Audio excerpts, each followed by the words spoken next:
Bonjour, bonsoir à tous et à toutes. Je suis Taros et j'aime bien réfléchir autour du jeu de rôle. J'en pratique moi-même en tant que MJ, plus rarement en tant que joueur, et la plupart de mes expériences sont des expériences narratives. On pourrait se demander pourquoi est-ce que je commence par cette phrase-là. C'est parce que pour le sujet d'aujourd'hui, ça va être quelque chose de très important. Je veux que tout au long de cette vidéo, vous gardiez à l'esprit que c'est par cet angle-là que je vais attaquer la problématique. Je n'attaque donc pas le problème que l'on va soulever aujourd'hui de manière rôliste, donc savoir la question de comment est-ce que on va retranscrire au mieux les règles jouées à travers ce cadre, mais plus comment est-ce que les règles vont être mises au service de l'histoire que l'on veut faire passer. Et à ce titre-là, j'aimerais aborder la discussion sur un sujet qui est quand même assez largement débattu. Est-ce que, pour le bien de l'histoire, on va pouvoir redéfinir cette notion-là au fur et à mesure, le ou la conteur, conteuse, maître, maîtresse de jeu a le droit et ou la possibilité d'altérer les jets qu'il ou elle effectue. Personnellement, c'est une stratégie à laquelle j'ai déjà eu recours par le passé, mais que je tends de moins en moins à exploiter. Dans mes premières campagnes, lorsque j'ai débuté en tant que MJ, j'ai eu quelques situations où je me suis retrouvé à utiliser cette technique, voire même à en abuser en un certain sens. J'étais confronté à une situation où la campagne n'avançait pas. Au nom de cette avancée de la campagne, dans un sens que je déterminais être bon pour le groupe, donc avec non pas des intentions mauvaises, mais bien pour aider tout le monde et non pas dans un but de avantager ou désavantager certains joueurs, mais bien dans une visée que le groupe progresse, j'ai altéré certains jets afin qu'ils passent alors qu'ils ne devaient pas passer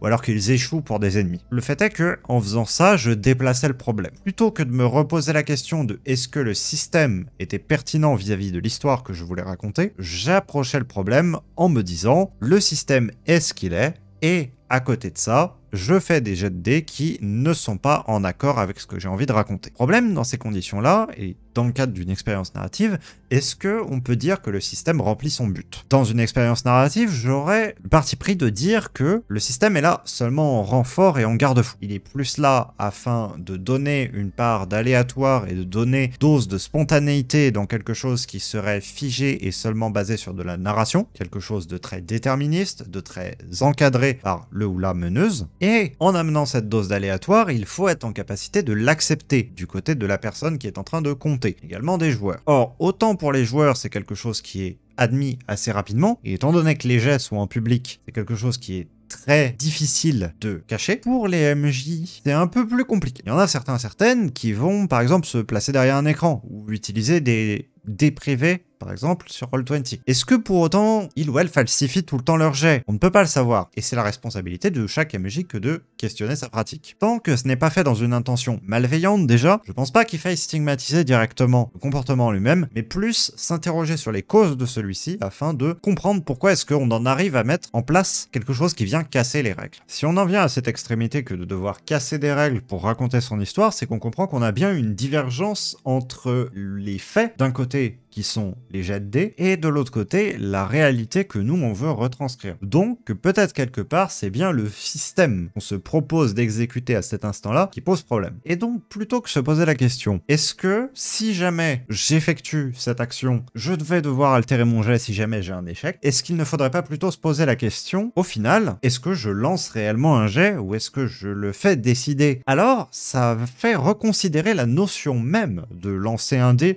d'utiliser toute forme d'aléatoire, d'ailleurs, pour déterminer l'issue d'une situation. Et on peut se poser la question, donc, quelle est la place de la règle et quelle est la place de l'aléatoire au sein d'une expérience narrative dans son ensemble? Et justement, entre autres questions, c'est ce qu'on va retrouver en filigrane de tout un tas de posts. Au tout début de mes recherches, je suis tombé sur ce post. Celui-ci, je trouve, résume assez bien certains des aspects que j'ai envie de mettre en lumière. L'auteur est en train de décrire simplement qu'elle aimerait avoir un outil qui permettrait à la personne qui mène le jeu, la conteuse ou conteur, de tricher sur les jets, de manière à ce que la personne entre le résultat du jet, mais que le jet de dés se fasse, et que ce jet de dés amène pile à la valeur qui a été rentrée précédemment, mais que ça se fasse à l'insu des joueurs. Donc autrement dit, une triche très poussée, étant donné qu'on parle de rentrer exactement la valeur que l'on veut avoir, on parle pas de prendre un jet et l'arrondir au supérieur ou ce genre de magouille, mais vraiment de A à Z, contrôler le jet. Et ce qui est intéressant, déjà, c'est de voir que, bon, on a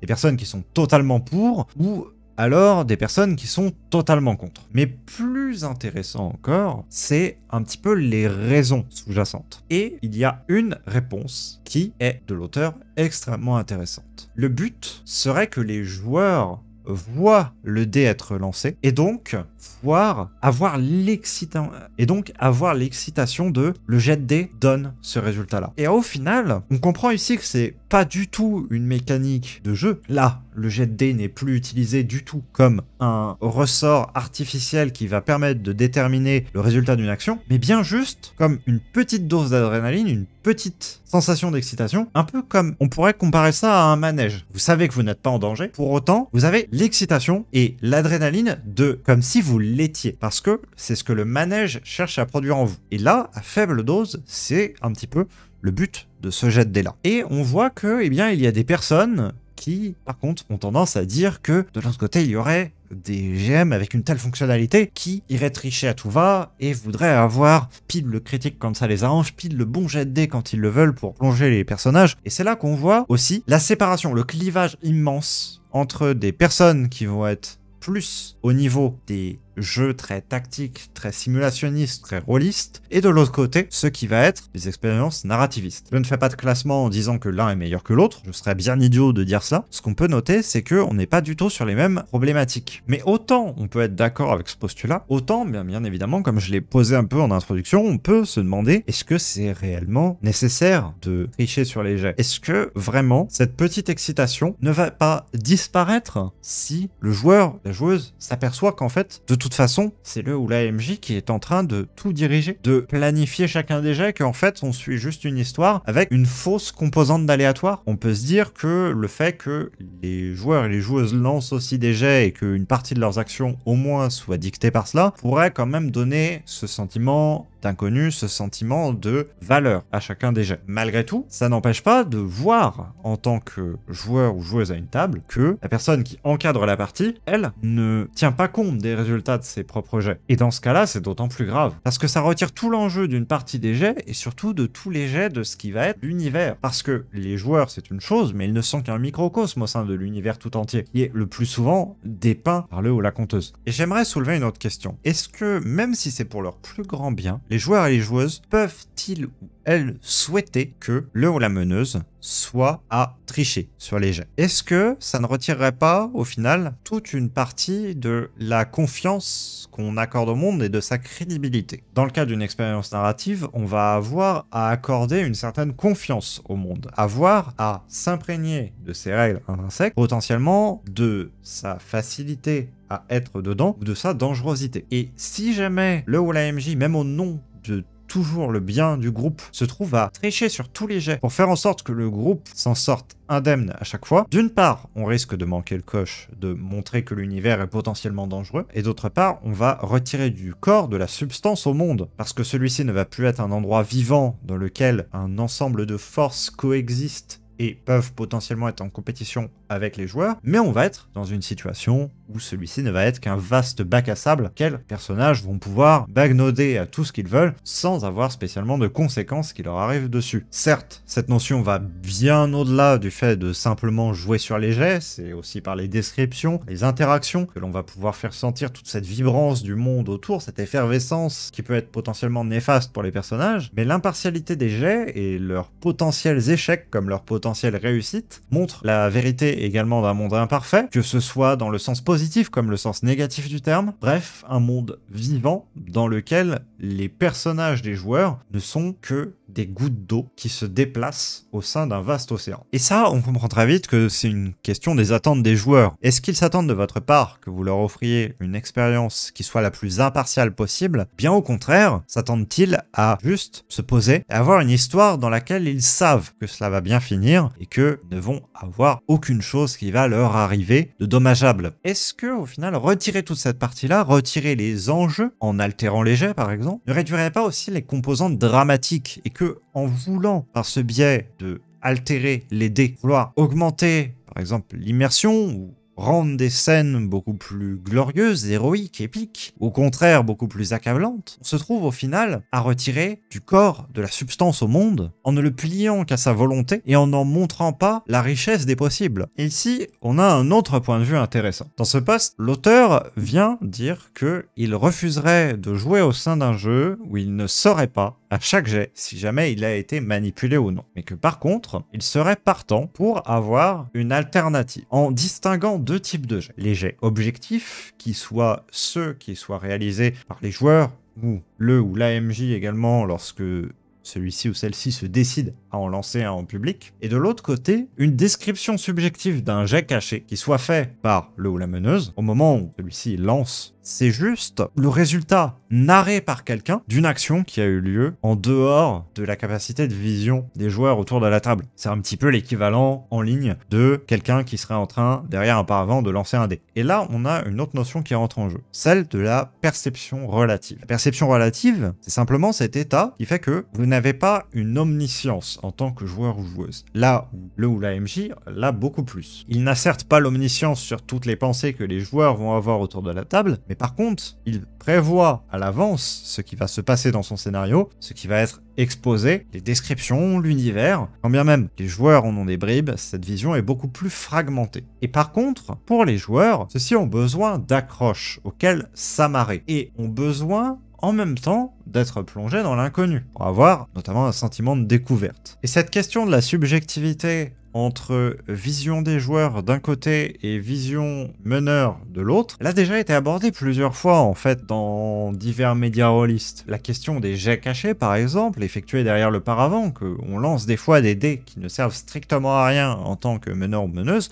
juste pour raffermir l'attention des joueurs et des joueuses autour de la table sur peut-être ce qui va se passer, alors qu'en fait il va strictement rien se passer, c'est juste pour essayer de remotiver les gens, c'est au final une forme de triche sur les jets. Même si elle n'a pas du tout les mêmes objectifs, on ne parle pas ici de un jet qui a été effectué et on cherche à en altérer le résultat au nom d'une histoire, malgré tout, ça reste une triche sur des jets, dans le sens qu'on lance des dés qu'on n'est pas censé lancer si on suit théoriquement ce que, par exemple, bouquin va nous dire. Malgré tout, ça sert un intérêt scénaristique. C'est une des manières qu'a le média pour raffermir l'attention des personnes qui sont autour de la table. D'un seul coup, on entend des bruits de dés, il y a un jet, peut-être qu'il y a quelque chose dans un coin, vite, on va aller regarder absolument partout pour voir s'il n'y a pas un ennemi qui est planqué dans le fourré là-bas. Et ainsi, j'en reviens donc au post sur lequel j'étais tombé initialement, qui m'avait fait me poser autant la question de savoir si tricher sur les jets en tant que MJ était quelque chose d'acceptable et de potentiellement accepté. Pas du tout. Un post Reddit sur le board RPG où la question de la triche sur les jets avait été posée et sur laquelle de très nombreux commentaires sont venus donner des avis totalement différents sur le sujet. Voici le post en question. La personne, en tant que meneur de jeu, raconte ce qu'il s'est passé au sein d'une séance et le fait qu'il y ait eu une discussion entre un joueur et lui afin de savoir simplement si c'était quelque chose qui devait être fait ou non. Est-ce que l'on devait laisser les dés décider absolument tout, même si cela signifiait que ça devait signer la fin des joueurs. Et on voit que ça a fait parler. On voit que ça a fait parler et c'est pas spécialement étonnant. Alors ici, sans grande surprise, on se retrouve avec les deux écoles, des personnes qui vont être totalement ok avec et des personnes qui vont être totalement contre. On a assez peu d'avis intermédiaires et c'est normal parce que soit c'est une pratique que l'on adopte autour de sa table ou alors que l'on bannit. C'est généralement pas quelque chose sur lequel on reste en un terrain neutre et gris. Néanmoins, on a quelques petites idées sur lesquelles on peut un petit peu rebondir. On a ici un Brewster qui dit qu'il préfère ajuster la vie des créatures à la volée si jamais les jets de dés font que le combat va trop vite ou trop lentement par rapport à la narration qu'il a envie d'apporter. Ce qui est une manière alternative au final de jouer sur les jets. On joue sur la temporalité du combat en influant sur autre chose que en disant ah voilà il se passe telle action et le jet c'était pas du tout ce que tu pensais, en fait c'était un autre jet. C'est une autre manière de tricher mais qui a le mérite de ni remettre en cause l'impartialité des jets ni remettre en cause la possibilité de peut réussir tout comme ça peut échouer, et non pas c'est quelque chose qui est plus ou moins chapeauté par la personne qui raconte l'histoire. Et justement, là on a un autre point de vue, que si jamais on commence à tricher un peu sur les jets, là ça va créer de la tension entre les joueurs. Et oui, c'est normal, parce que si jamais c'est vous qui êtes un peu l'intermédiaire entre tout le monde autour de la table, qui vous mettez à bien modifier les jets. À un moment, ça peut avantager un joueur, à un moment, ça peut en désavantager un autre. Nécessairement, ça va mettre des petites tensions qui n'ont pas lieu d'être sur une zone d'impartialité, sur une zone de supposée impartialité. Et ça nous ramène à la question du début, en fait. Est-ce que vraiment, le fait de devoir tricher sur les jets, c'est pas une marque qu'il y a un autre problème sous-jacent? Que soit, si on s'est fixé le fait de faire ce jet-là, peut-être qu'en fait, il ne fallait pas se le fixer et ne pas le laisser au hasard, ou alors peut-être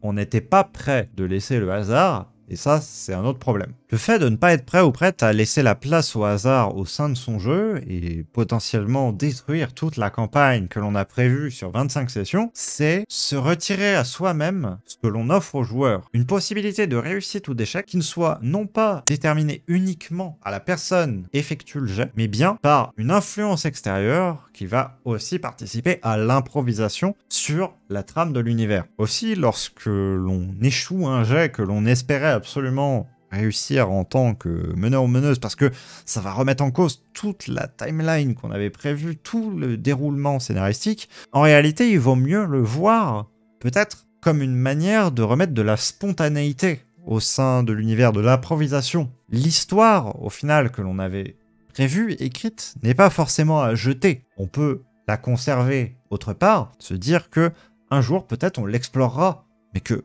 là, ce n'est pas le moment de le faire. Car sinon, on se retrouve dans une situation un peu particulière, celle de l'illusion de choix. C'est une notion que j'ai déjà pu aborder par le passé, lorsque l'on est joueur ou joueuse d'un jeu vidéo, et qu'on se retrouve dans un monde qu'on nous dit étant un monde ouvert, en théorie, on peut aller à peu près n'importe où. On peut aller se promener dans telle caverne, ou aller parler à tel personnage, on va avoir une réponse de la part de l'univers. Mais, dans pas mal de jeux tout de même, si jamais on ne fait pas des choses dans un certain ordre, il y a un seul ordre en ce cas-là, on se retrouve à ne plus pouvoir avancer. Alors certes, on va pouvoir aller ramasser quelques plantes supplémentaires à tel endroit, on va pouvoir aller améliorer son armure à tel autre endroit, mais quand on va aller voir des personnes, celles-ci vont avoir par exemple des options de dialogue bloquées. Et ça, c'est la notion d'illusion de choix. C'est qu'on nous fait croire que l'on a un choix, mais qu'en réalité, celui-ci n'existe pas. Il est juste là en mirage, au final, une réalité que l'on ne touchera jamais. Et si vous trichez pour vos jets régulièrement, dans un but de maintenir une histoire sur des rails, c'est au final cette expérience-là que vous offrez à vos joueurs et vos joueuses. Une expérience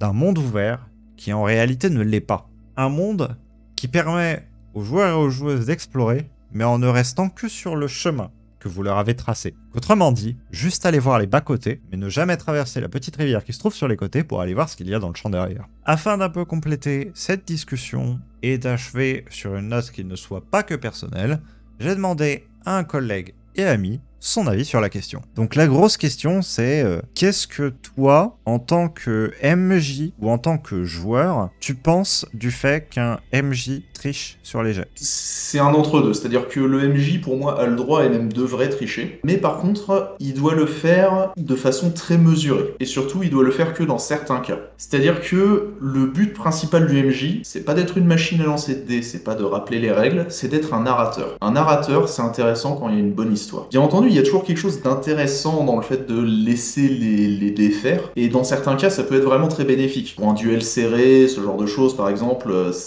pour moi je trouve ça beaucoup plus intéressant de laisser entièrement les dés parler. Mais il y a aussi des moments où ça peut être beaucoup plus intéressant de dire que bon les dés ils veulent dire quelque chose, mais à un moment c'est pas eux qui ont le droit absolu sur la narration quoi. Mettons par pur exemple, t'as un joueur débutant, il vient de créer son personnage, il est vraiment beaucoup dedans, et sauf que là, le problème c'est que son personnage il est sur le point de mourir contre des gobelins, il lance le jet de dés pour voir si le gobelin touche, il fait un coup critique, c'est derrière ton écran, tu regardes et fait ah il te rate de peu, mais alors par contre fais attention hein, là tu ferais mieux de commencer à te replier. Parfois ça a l'air d'être bête comme ça, mais j'ai déjà eu l'expérience d'un MJ qui jouait entièrement selon les rôles, qui les faisait en public et qui laissait les dés parler. Un nouveau joueur est arrivé, il a créé son personnage, il était content, son personnage personnage s'est fait littéralement one-shot sous nos yeux ébahis. Il est pas revenu pour la séance d'après, et honnêtement, je l'ai compris. Ça peut être assez décevant. Il y a le côté que, à mon humble avis, si un jet de dés ruine, entre guillemets, la narrative et surtout ferait vraiment très mal à un joueur, on peut se permettre de légèrement le modifier. Par contre, pour moi, un MJ ne devrait pas modifier un jet de dés dans le but de blesser ses joueurs. Il y a quelques cas où ça peut être justifié, mais dans le grand ensemble, si jamais un monstre rate son coup, il l'a raté. Si jamais le noblio n'a pas repéré le voleur qui s'infiltrait derrière, il l'a pas repéré. Peut-être que oui, on avait prévu des trucs super cool si Moby touchait, tout ça, mais à un moment, c'est bien que ce soit nous qui racontons l'histoire, entre guillemets. Il y a aussi d'autres gens, en fait, qui sont aussi de l'autre côté de la table quand on fait ça en présentiel. Ces gens, en fait, s'appellent des joueurs. Typiquement, ce sont des personnes qu'on connaît et qu'on apprécie. Elles ont aussi envie de s'amuser, et elles vont s'amuser beaucoup moins, en fait, quand les monstres ils commencent à gagner à tous les tournants pour que tu puisses décrire à quel point ils sont super cool et super badass et wow, t'as vu ça, t'as vu ce qu'il peut faire et que toi tu peux pas faire parce que moi je triche pas pour toi. C'est quand même un peu ridicule, quoi. Pour moi, la triche doit exister parce que tout simplement, même dans les trucs comme le trône de fer qui se targue d'avoir un taux de fatalité très haut et d'être donc on sait jamais qui va survivre, tout ça, il y a toujours un moment où t'as la main du narrateur qui va apparaître de façon plus ou moins perceptible et modifier 2-3 trucs pour que ça se passe bien. Parce que le but, c'est que l'histoire, elle soit intéressante, c'est pas qu'elle soit réaliste. Si on voulait une histoire qui est entièrement réaliste, si tout le groupe est d'accord, on peut le faire, bien entendu. Mais dans l'ensemble, la plupart du temps, quand on va faire du jeu de rôle, notamment du jeu de rôle fantasy un peu classique, là, je pense, ce qu'on a en tête, c'est le Seigneur des Anneaux, c'est faire ses personnages comme dans Skyrim, tout ça. Implicitement, va y avoir à des moments où ça va pas se passer comme prévu, et c'est normal, ça fait partie du médium.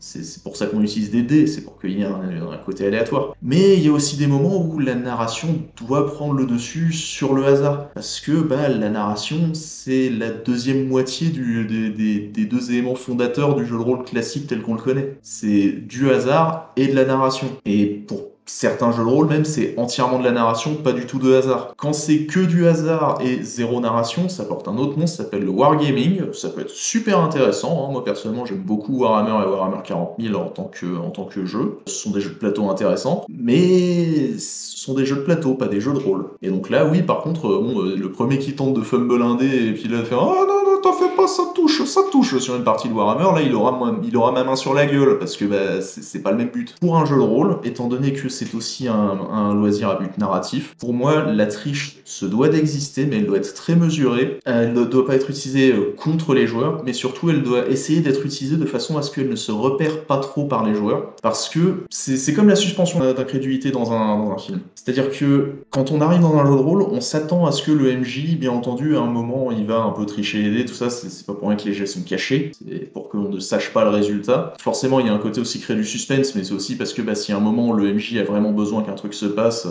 c'est le MJ, quoi, c'est le narrateur. Mais il faut pas que ce soit évident. Dans les deux cas, c'est très important que ce soit pas évident, parce que si on ne fait que sauver in extremis les joueurs au dernier moment, sans jamais véritablement des conséquences comme la mort d'un PJ ou ce genre de choses, les PJ vont se sentir complètement invulnérables, ils vont commencer à faire plein de conneries, ils vont commencer à se transformer en ce qu'on appelle des murder hobos, qui n'est jamais une bonne chose à avoir en tant que joueur. Et si jamais le MJ commence à tricher sans arrêt pour que ce soit les adversaires qui gagnent à absolument toutes les confrontations, ça devient pas intéressant. Parce que de toute façon, on sait que peu importe ce qu'on va tenter, ça va foirer. Et d'ailleurs, de l'autre côté aussi, si jamais on sait que tout ce qu'on va tenter, de toute façon, il n'y a pas de hasard, parce que le MJ fait qu'on gagne, quoi ça sert? En game design, on dit souvent que l'un des attraits principaux d'un jeu, et l'une des mécaniques principales, et l'amusement principal même d'un jeu, c'est en obtenant une victoire. Mais pour qu'il y ait une victoire, il faut qu'il y ait eu de l'adversité. Et pour moi, la triche du côté MJ, c'est justement pour essayer d'équilibrer l'adversité pour atteindre pile le niveau parfait pour que les joueurs vraiment s'amusent au maximum. Ça doit pas être pour rendre le truc extrêmement compliqué, ça doit pas être pour le rendre trop simple, ça doit être si vraiment il y